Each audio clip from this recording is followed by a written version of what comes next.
Oke teman-teman, mari kita bedah ini bareng-bareng. Salah satu pertanyaan yang paling sering saya dapat adalah, gimana sih cara kita benar-benar tahu satu perusahaan itu sehat atau enggak sebelum kita taruh duit kita di sana? Hari ini, anggap saya ini mentor Anda.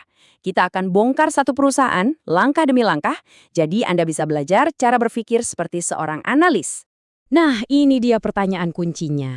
Ini bukan cuma soal ngelihatin harga saham yang naik turun tiap hari yo, tapi ini tentang benar-benar ngerti mesin di dalam perusahaan itu. Jadi, di mana kita bisa nemuin buku manualnya? Jawabannya ada di sini teman-teman, di dalam laporan keuangan.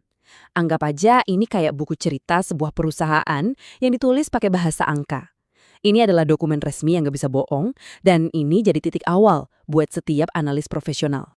Ini dia game plan kita untuk hari ini. Ada 5 langkah yang akan kita lewati. Kita kenalan dulu sama perusahaannya, terus kita intip rapor kinerjanya, kita check up kesehatannya, kita lacak duitnya kemana aja, dan di akhir saya bakal kasih catatan penting. Yuk, kita mulai? Oke, langkah pertama, kenalan dulu sama subjek kita. Perusahaan yang jadi bahan praktek kita hari ini adalah emiten dengan kode saham PANG. Mari kita lihat kartu identitasnya. Nah, ini dia identitasnya. Namanya PT Bima Sakti Pertiwi Tbk, atau kita sebut aja PAM. Mereka ini mainnya di sektor property and real estate. Untuk studi kasus ini, data yang kita pakai itu dari laporan tahunan yang berakhir tanggal 31 Desember 2025. Paham info dasar ini penting banget ya. Ini fondasi sebelum kita gali lebih dalam. Sekarang, yuk kita buka rapornya. Laporan laba rugi. Disinilah kita bisa lihat performa perusahaan selama setahun kemarin. Apakah mereka dapat nilai bagus, alias untung, atau malah sebaliknya. Ayo kita intip.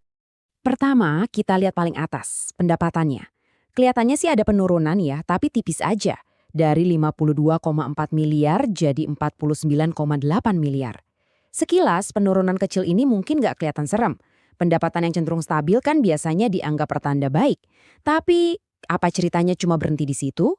Biar kita paham kenapa pendapatannya bisa stabil, kita mesti tahu duitnya datang dari mana. Nah, ternyata mesin utama penghasil uang mereka itu dari operasional mal dan hotel. Didukung juga sama jasa pemeliharaan. Ini menunjukkan kalau fokus bisnis mereka spesifik banget di properti komersial. Nah, disinilah seorang analis yang jeli harusnya mulai curiga. Logikanya kan, kalau pendapatan stabil, labanya juga harusnya nggak jauh-jauh beda dong. Tapi investor yang cerdas itu nggak pernah berhenti di permukaan. Ayo kita gali lebih dalam.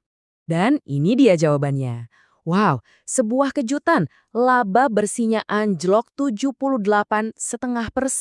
Dari 4,5 miliar rupiah, sekarang sisa kurang dari 1 miliar. Ini red flag yang jelas banget. Pendapatan yang stabil, tapi laba terjun bebas, itu ngasih sinyal kuat. Ada sesuatu yang lagi ngerogotin keuntungan mereka. Dan kemungkinan besar itu dari sisi biaya. Oke, setelah lihat rapor performa yang agak mengecewakan, sekarang waktunya medical check-up. Kita akan lihat neraca keuangan.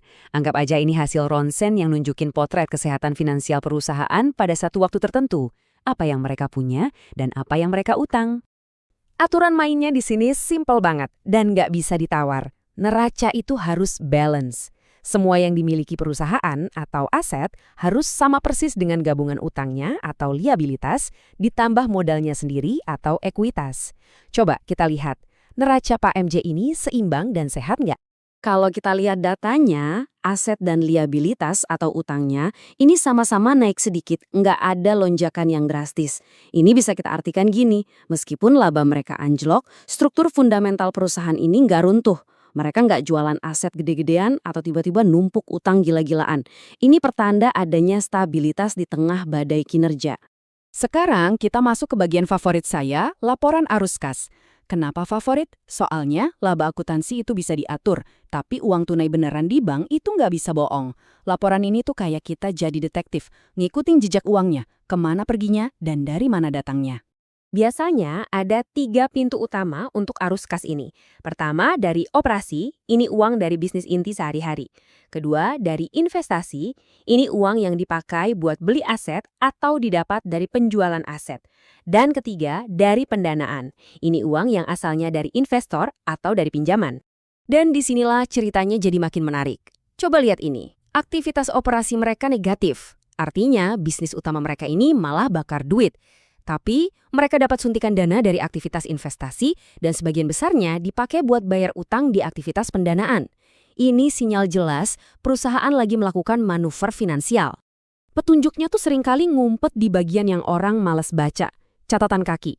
Dan ternyata benar, perusahaan ini secara proaktif merestrukturisasi utangnya. Mereka berhasil negosiasi perpanjangan waktu bayar pinjaman sampai tahun 2033. Ini langkah cerdas, mereka kasih diri mereka sendiri ruang napas yang lebih panjang pas lagi sesak. Jadi, hasil akhir dari semua pergerakan uang ini gimana? Posisi kas mereka terkuras. Dari 1 miliar rupiah, sekarang cuma sisa 443 juta. Ini nunjukin bahwa meskipun mereka cerdas dalam mengelola utang, secara keseluruhan perusahaan masih dalam mode bakar uang selama setahun terakhir. Oke, kita sudah bedah 3 laporan penting. Laporan performa, kesehatan, dan aktivitas. Sekarang, waktunya kita satuin semua kepingan puzzle ini di catatan akhir saya. Inilah gambaran besarnya. Kinerja buruk, labanya anjlok. Kesehatan relatif stabil, nggak ada tanda-tanda krisis. Aktivitas, mereka bakar kas operasional tapi proaktif banget mengelola utang. Kesimpulannya, ini adalah perusahaan yang lagi berjuang melewati masa sulit, tapi manajemennya kelihatan cerdas dan nggak pasrah sama keadaan. Nah, sekarang giliran Anda jadi analis. Dengan semua fakta ini di tangan, kinerja menurun tapi manajemen utangnya cerdas, menurut Anda, ini kapal yang lagi tenggelam atau kapal yang lagi diperbaiki di tengah badai buat berlayar lebih kencam nanti? Inilah inti dari investasi. Bukan sekedar membaca angka, tapi menginterpretasikan cerita di baliknya.